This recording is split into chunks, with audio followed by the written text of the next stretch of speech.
พระธาตุดอยสุเทพยอด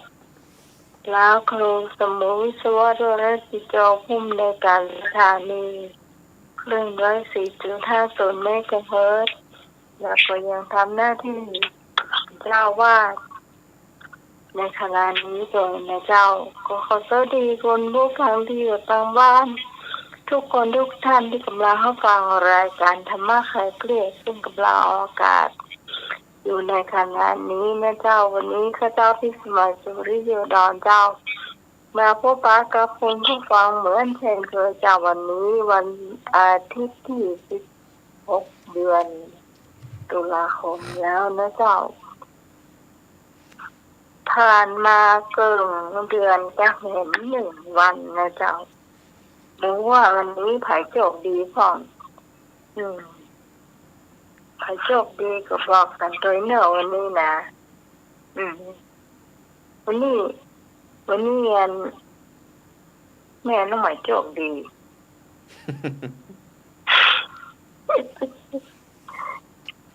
แค่ดีใจเดียวดีใจ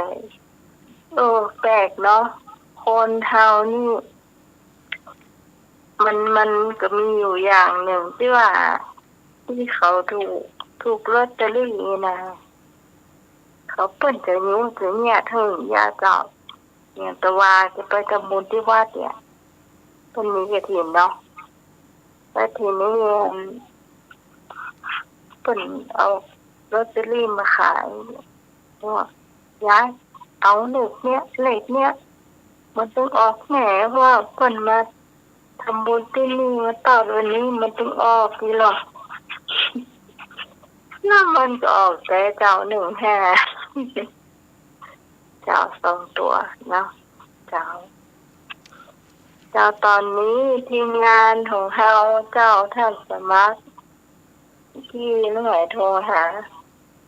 ใกล้ถึงละมาลดก๊อบแก๊บอีกเหรอนิมนต์เจ้าขอความนอบน้อมแด่องค์สมเด็จพระสัมมาสัมพุทธเจ้าพระพุทธพระธรรมพระสงฆ์แก้วอันประเสริฐสูงสุดอันเป็นที่พึ่งที่อาศัยและเป็นสรณะขอกราบถวายความเคารพครูบาอาจารย์ทุกรูปมีหลวงพ่อพระครูปริยัติยานุศาสตร์หลวงพ่อพระครูสมุวิศววรกิจโจ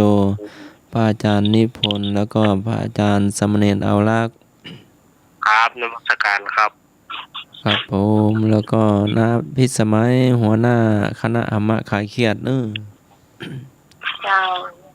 จ้าลุงหนุ่ยตัวครับผมกลับภาษาครับและท่านผู้ฟังที่ฟังอยู่ทางบ้านทุกท่านขอเจริญพร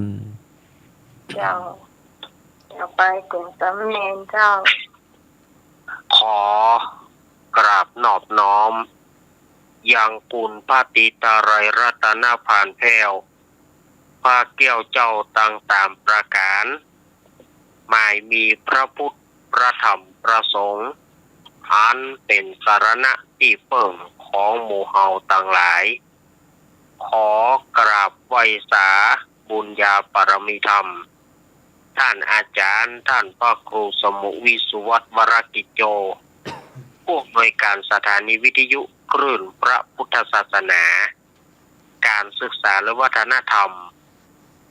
4.50 พร้อมไปด้วยท่านครูบาอาจารย์พระสงฆ์องค์สังฆเจ้าภิกษุสามเณรทุกรูปทุกองค์ที่ท่านได้เปิดวิทยุรับฟังอยู่ต่างวัดต่างวาด้วยความเคารพอย่างสูงสุดยิ่งครับผมนมัสการท่านอาจารย์สมัครญาณศรีโลผู้ช่วยเจ้าวาดวัดป่าหินครับผมครับผมสวัสดีพี่พิสมัยผู้ดำเนินรายการเจ้าสวัสดีลุงหนุ่ยครับผมกับราชการครับผมแล้วก็เจริญพรอย่างคณะสัตยาญาติโยมนักศิลป์นักบุญทุกท่านรายการธรรมะคลายเครียดประจำค่ำคืนนี้เป็นคืนวันที่16ตุลาคมพุทธศักราช2565เดือน เกียงหรือว่าเดือนอ้ายเหนือเดือน11ใต้แหมมันนี่6ค่ำร่ำว่าเป็นวันอาทิตย์วันนี้ตนตัวอาตมาภาพเข้ากับผมสามเณรรักปัญโยนันท์ก็ได้มา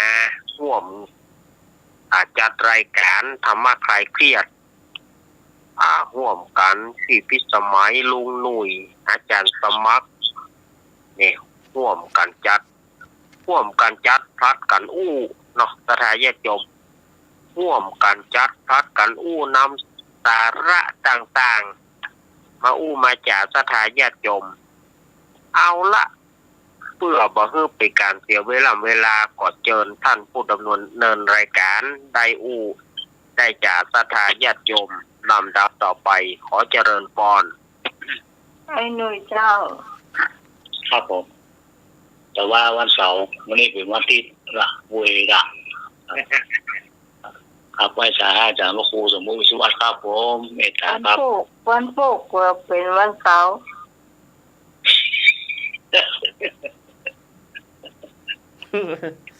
วันเสาร์ ครับ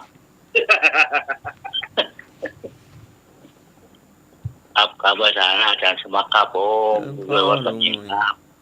ครับไหว้สาอาจารย์เงาลักครับผมสวัสดีลุงนุ้ยครับวันนี้วิ่งสมัยครับผมธรรมะคลายเครียดทุกท่านครับผมนี่มาป้าแล้ววันนี้วันติดนะครับคือผมครับผมครับ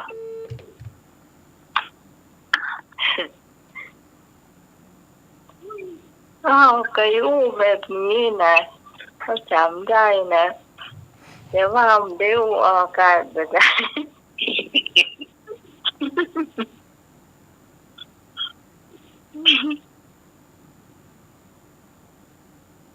แต่ว่าวันติด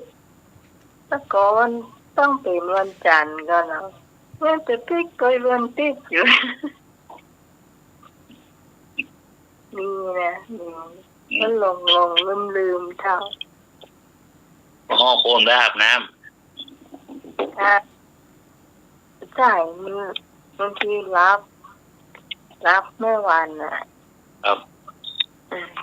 รับเมื่อวันยิ่งถ้าเรากินยาแล้วก็รับเนี่ยตื่นมาเห็นเฮ้ยเด